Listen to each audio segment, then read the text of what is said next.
Lundi 3 juin 2024, mesdames et messieurs, bienvenue sur Une minute dans le monde.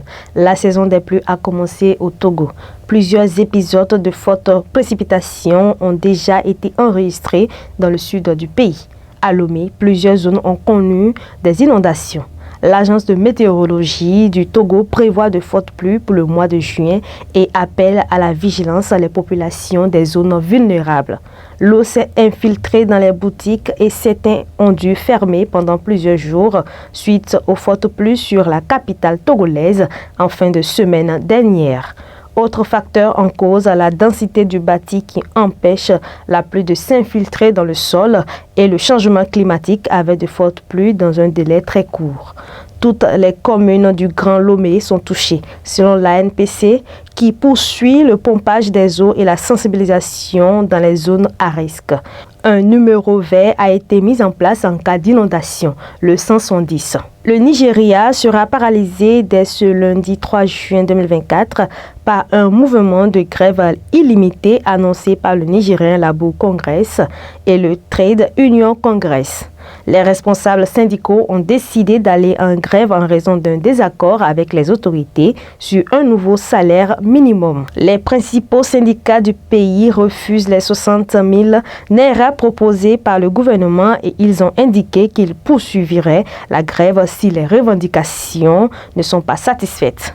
Outre les syndicats demandent l'annulation de l'augmentation des tarifs à l'électricité qui a commencé il y a un peu plus d'un mois. Les coûts ont plus que doublé pour certains consommateurs depuis avril dernier. Par ailleurs, le gouvernement demande aux syndicats de reconsidérer leur décision d'entamer une grève illimitée à partir de ce lundi.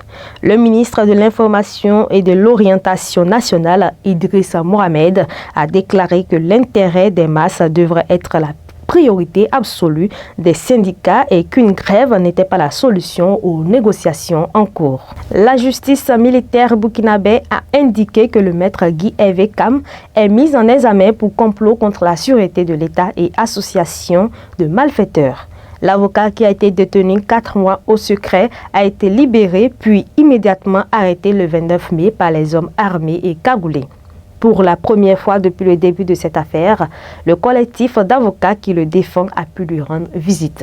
Selon les informations de RFI, les 3 hommes cités par le procureur militaire, Mathias, Jérémy et Armando Ouedraogo, sont soupçonnés d'avoir confectionné un document dans lequel est indiqué la démarche à suivre pour mettre sur pied une organisation pour résister au régime actuel.